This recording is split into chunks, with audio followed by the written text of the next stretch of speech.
दर्शकों नमस्कार, मैं वैद्य राम सागर चौहान आपको आज इस यूट्यूब के माध्यम से एक ऐसे पेड़ के बारे में आपको हम जानकारी देने जा रहे हैं जो बहुत ही देखने में बहुत ही आपको अच्छा लगता है। उसके फूल भी देखने में शोभा बढ़ाते हैं। आपके दरवाजे पे लगा होता है, बागबानों में लगा होता है और ऐसा गुच्छों में लगा होता है कि जिसको देखने से तबीयत खुश हो जाती है और ऐसे पीले पीले फूल आते हैं कि आपकी तारीफ़ कैसे करते हूँ। लेकिन उसी कड़ी में आपको बताना चाहता हूँ कि उस पेड़ का नाम है अमलतास। अमलतास जो है हमारे बागबानों से लेकर के और सड़कों के किनारे और बड़े बड़े लोगों के मकानों के दरवाजे पर शोभा बढ़ाने के लिए लगाए जा रहे हैं। लेकिन मैं आपको बता दूं इसी कड़ी में कि ये जो पेड़ पौधे लगाए जा रहे हैं या सरकार के द्वारा जो लगवाए जा रहे हैं या हमारे आपके दरवाजे जो लगे हुए हैं, ये बहुत कीमती हैं। इनकी गुणवत्ता को जानना बहुत ज़रूरी है कि इतने पेड़ हमारी सरकार लगवा रही है आखिर इनमें क्या है। हालांकि ये लोगों को जानकारी भी बहुत नहीं मिल पा रही कि इन पेड़ों में लगाने से क्या क्या फ़ायदे हैं। इसकी जानकारी लोगों को होनी चाहिए, इसके लिए जागरूक करना होगा। तो मैं उसी जागरूक करने की कड़ी में मैं आज आपको फिर एक विचारधारा देने जा रहा हूँ कि जो अमलतास का पौधा होता है या पौधा नहीं पेड़ होता, बहुत बड़ा पौधा नहीं पेड़, इसके 50 फुट लंबे पेड़ हो जाते हैं और बड़ी बड़ी टहनियाँ लगती हैं। और मैं आपको दिखा दूं, आप ना पहचान तो देख लीजिए, इसमें ये जो है ये फल लगते हैं, लदे हुए हैं पेड़ों में। देखिए खूब पेड़ों में लगे हुए हैं डंडे जैसे बेत जैसे आपके, यही अमलतास है। आप ऐसे नहीं पहचान पाएंगे मान लीजिए, तो आप देख लीजिए जिसमें आप जो है आपके दरवाजे पे, आपके बागबानों में, आपके मतलब ऑफिस के सामने, आपके रोडों पे, सड़कों पे ये लगा हुआ है। और इसमें आप देखते होंगे कि बिल्कुल जामुन के पत्ते जैसे पत्ते होते हैं और फूल गुच्छों में होते हैं, गुच्छों में एकदम पीले पीले लटक जाते हैं, खूब बहुत अच्छे घुंघराले बन जाते हैं। लेकिन फिर इसमें फलियाँ आती हैं, फिर ये जा करके आपको उसी बसंत ऋतु में पक करके गिरने लगेंगी। अभी तो लगी हुई पेड़ों में हरी हरी हैं, लेकिन थोड़े दिनों के बाद ये गिरने लगेंगी और तोड़ करके लोग उसे दवाओं में काम लेने लगेंगे। तो मैं उसी कड़ी में बता देना चाहता हूँ कि मैं इसके पेड़ बहुत कीमती है। मैं आपको इसी कड़ी में आपको बता देना चाहता हूँ, कुछ लाभ को आपको यहाँ जानकारी देंगे। बाकी इसकी जानकारी हम आगे वीडियो के माध्यम से या अन्य आप लोगों के न्यूज़पेपरों के माध्यम से आपको जानकारी देंगे। तो इसका मामला बहुत बड़ा है और बहुत ही लाभकारी पेड़ है, आयुर्वेद में है। और ये समझो कि आयुर्वेद का राजा है, समझिए आप मेरे शरीर का भी राजा है। इतना सीधा, इतना डंठल, इतना सीधा, और इसके पेड़ पत्ते पौधे पीले रंग के फूल होते हैं। आप ये मैं आपको आज बहुत दिनों से मेरे एक दिमाग में बात रहा करती कि जो जिस पेड़ में जिस तरह के फूल होते होंगे, ठीक मैं बता रहा हूँ, मेरे विचारधारा है कि ठीक उसी प्रकार की बीमारियों को ठीक करता होगा। तो उसी कड़ी में बता दूँ कि इसके पीले फूल होते हैं और इस पेड़ का नाम है अमलतास। क्या नाम है? अमलता, और आगे जोड़ दे सा, तो अमलतास। यानी अमलता को, यानी हमारे खट्टे पानी को निकालने वाला होता है, हमारे पित्त विकार को नष्ट करने वाला होता है। इसी में मैं कड़ी बता दूं, अमलता बता दिया तो इसका मतलब खट्टे पानी को निकालने वाला होता है, हमारे अम्ल जो होता है उसको नष्ट करने वाला होता है, यानी पित्त विकार का नंबर 1 है। मैं आपको जोड़ के बता दिया कि ये जो अमलता वाला दिया गया है, अमलता सा जोड़ दिया गया है, तो मैं अमसा को हटा दीजिए तो अमलता होता है। अम्ल, अमलता यानी खट्टा, यानी पित्त विकार। मैं आपको आयुर्वेद में ले चलता हूँ तो एक इसको कहते हैं पित्त विकार। मैं पित्त विकार में बता दूँ, इसको काम तो ये वायु विकार में भी करता है, लेकिन पित्त विकार के बारे में बता दूं। पित्त विकार से जितने भी बीमारियां पैदा होती हैं, जैसे फोड़ा है, फुंसी है, खाज है, खजुलिश है, अपरस है, उकौता है, और यहाँ तक कि बहुत बड़ी बड़ी बीमारियां पैदा हो जाती हैं और लोग परेशान हो जाते हैं दाद से, खाज से, और इतनी परेशानी हो जाती है पूछो नहीं। मैं आपको इसी कड़ी में बहुत आसान तरीका फिर लेकर के आया हूँ आपके सामने कि इसके पत्तों को, इसके पेड़ के, जाइए पेड़ के पास, इसकी जड़ से कुछ आप छाल ले लीजिए, इसकी जड़ को ले लीजिए, इसके पत्तों को ले लीजिए, इसके तनों को ले लीजिए, इसके फल को ले लीजिए, फूल लो, जो कुछ भी मिले, यानी पंचांग कहा जाता है आयुर्वेद के अंदर, 5 अंग हों, ले करके कूट करके पीस करके और बढ़िया उसके लुगदी को आप, उसके पानी को या उसके लुगदी को आप जहाँ पे दाँत खाज खुजली है वहाँ पे आप ऐसे से लगाते रहिए। मैं बताता हूँ जड़ से बुनियाद से ख़त्म हो जाएगी।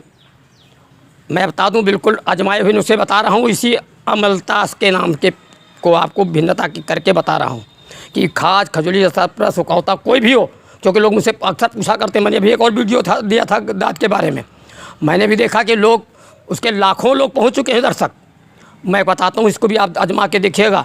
इसके पंचांग को पीस करके, इसके पत्तों को पीस करके और आप दाँत में लगाइए, खाज में लगाइए, खुजले में लगाइए, कहीं भी पुराना कोई खाज हो उसमें आप धीरे धीरे करके लगाते रहिए। मैं बताता हूँ जड़ से गायब हो जाएगा। ये वही चीज़ है उसी से जोड़ करके मैं इस कड़ी को लाया हूँ।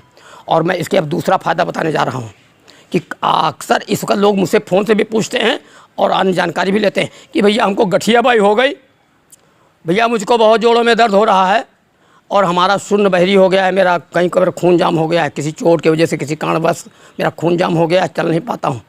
मैं बता दूँ कि इसके पत्तों को पीस करके या उसको गर्म करके आप उस पर बांधते रहिए और बांध करके काफ़ी दिनों तक बांधते रहिए। इसको देखते रहिए कहीं उसमें छाला वाला ना पड़ने पाए, बहुत गुनगुना मत बांधिएगा। आप उसको हल्के हल्के बांधते रहिए, आप देखेंगे कि वहाँ की सुन बहरी, वहाँ का खून का जो जमाव, वहाँ पर जो जोड़ों में दर्द, वहाँ की जो गठियाबाई, आप देखें धीरे धीरे करके पता नहीं कहाँ चली जाएगी। आप सोचेंगे कि यार ये तो पेड़ मेरे दरवाजे लगा था, तो बाजी ने बताया था, मैंने अब तक क्यों नहीं अपनाया। आप अपना करके आप देख लीजिए, क्योंकि लोग इसकी मांग कर रहे हैं कि भैया मुझको जोड़ में बहुत दर्द है, मेरी गठिया हो गई है। मैं उसी कड़ी में लोगों को, पूरे हिंदुस्तान को बताना चाहता हूँ कि उस कड़ी में कि इसको आप पत्तों को ला करके हल्का गुनगुना करके आप बांधते रहिए, उसका पता नहीं रहेगा खून का जमाव कहाँ चला गया। जब सुनबहरी का जो है को ठीक कर देगा, जहाँ पे खून का जमाव हो जाता है वहाँ पर काटो, चुटकी काटो, कोई चीज़ में खून का पता नहीं चलता, दर्द का पता नहीं चलता, तो समझिए कितना लाभकारी है। और मैं अब तीसरी कड़ी में एक चीज़ बताने जा रहा हूँ। जो हमारे आपकी बहन बेटियाँ महिलाएँ हैं, मान लीजिए उनको प्रसव होने में दिक्कत हो रही है, अब दिक्कत हो रही तो अब लोग जगह जगह भाग रहे हैं। मैं बता दूं, इसको ले आइए, आप अपने घर में रखे रहिए और इसको तोड़ करके कूट करके इसको आप थोड़ा से कितना 100-200 ग्राम पानी में उबाल दीजिए। उबाल करके थोड़ी शक्कर मिला दीजिए, यानी मीठा लगने लगे, ये कोई तीता भी होता है और इसका स्वाद ज़्यादा अच्छा नहीं होता है। इसका स्वाद बहुत ही ऐसा गंधेला मैंने खा के देखा है, बहुत अजीब कड़वा तरीके का होता है, क्योंकि अम्लनाशक होता है। इसको आप, मैंने बताया वही कि करके खूब गुनगुना करके इसको छील करके इसके गूदे को लगा करके उबाल दीजिए। मान लीजिए 1 डंठल डाल दीजिए आधा किलो पानी में और थोड़ा थोड़ा नहीं, 100 ग्राम नहीं, 50-50 ग्राम सुबह शाम पिलाते रहिए। मैं कहता हूँ प्रसव बहुत आसानी से हो जाएगा, क्योंकि इसके अंदर जो पदार्थ मिलता है ये बहुत चिकना होता है और बहुत ही बेहतर होता है, बहुत पावरदार होता है। मैंने और भी ये नहीं बताया, नहीं आपको बताते और आगे, ये जो है बहुत ही लाभकारी औरतों के लिए। तो मैंने एक औरतों के लिए बहुत लाभकारी बताया, फिर जोड़ों के दर्द या गठियाबाई के लिए बताया, दाँत खाज अपरस वकौतों के लिए बताया। इसलिए मैं बता दूं, अगर एक चीज़ और बता दूं, हाँ इसके लाभ तो बहुत अनेकों हैं, आपको बताते बताते हम हो जाएगी 2 घंटे 3 घंटे बीत जाएगा वीडियो में, आप देखते देखते हैरान हो जाएंगे। इसलिए फिर आगे कड़ी में बताते रहेंगे। फिर अगर आपके पेट में कब्ज बनता है, खट्टे पानी आता है, खट्टी डकारें आती हैं, खाना हजम नहीं होता है, तो वही जो हमने अब अम्लता बताया था, अम्लतास, ये उसी अम्ल को नष्ट करेगा। कैसे मैं बताता हूँ।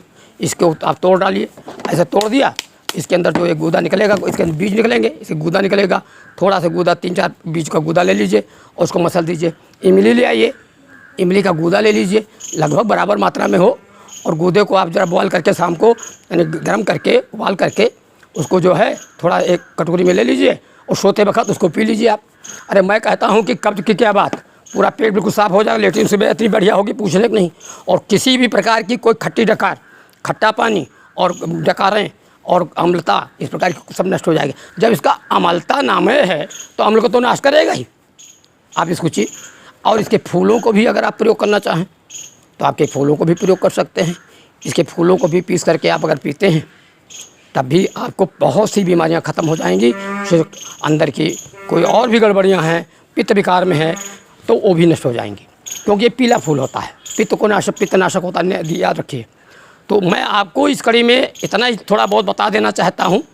फिर आगे इसके वीडियो पेश करेंगे या उसको अन्य आपको न्यूज़पेपरों के माध्यम से आपको दिखाएंगे, आप लोग जानेंगे। उम्मीद रखिए बहुत जल्द इसको हम पेश करेंगे, इसके बहुत से लाभ हैं। तो मैं इसी कड़ी में अब अपनी बात लगभग विराम दे रहा हूँ और मैं आपको बता देना चाहता हूँ कि आप इस वीडियो को आप देखते रहिए और आप मेरे वीडियो को देख करके सब्सक्राइब कीजिए और लाइक कीजिए और फॉलो भी कीजिए। और यही नहीं, इन पेड़ों पौधों से आप लाभ उठाते रहिए। इसका ज़रूर आप हमके प्रयोग करके हमको आप बताते भी रहें कि मैंने जो इसको प्रयोग किया बहुत लाभ मिल गया है। तो ये बहुत ही लाभकारी चीज़ है, ये गारंटी है बीमारी जो मैंने बता दिया है। ये मेरे आजमाए हुए नुस्खे मैं आपको बता रहा हूँ, ये हज़ारों आदमियों पे प्रयोग करके मैं देखा हूँ और ख़ुद मैं प्रयोग करके देखा हूँ, ये बहुत ही लाभकारी है। इसलिए इसको बता देना उचित समझता हूँ। इस बात को आप ध्यान में रखें। मेरी ये जो बता रहा हूँ ये बहुत ही लाभकारी है। मैंने बताया, याद रखिएगा। बाकी इसके वीडियो को देखते रहिएगा और बहुत बहुत हम जानकारी आपको देते रहेंगे। और इस वीडियो को देखने के लिए आप लोग जो हमको धन्यवाद देते, इसके लिए भी हम आप सब लोगों को आभारी हैं। लेकिन बस इसको देख करके लाभ उठाते रहिए और आप हमारे कार्यक्रमों को आगे बढ़ाते रहिए और उसके लाभ उठाते रहिए। कि मैं चाहता हूँ कि मेरा हिंदुस्तान और मेरे हर व्यक्ति जो है निरोगी हो जाएं, स्वस्थ हो जाएं, देश दुनिया में मेरा पहला नंबर हो और मेरे दुनिया के हर आदमी स्वस्थ रहें, आत्मनिर्भर बने। आत्मनिर्भर तभी बनेंगे और स्वस्थ तभी होंगे जब अपने हाथ से आप कोई काम करेंगे। पैसा बचेगा और समय बचेगा और अपनी अर्थव्यवस्था बचेगी, तभी हम अपने परिवार को पाल सकते हैं। मैं इसी कड़ी में चाहता हूँ कि मेरा सारा देश निरोगी रहे और इसी कड़ी में आगे हम आपको और बताएंगे। तब तक के लिए धन्यवाद और नमस्कार।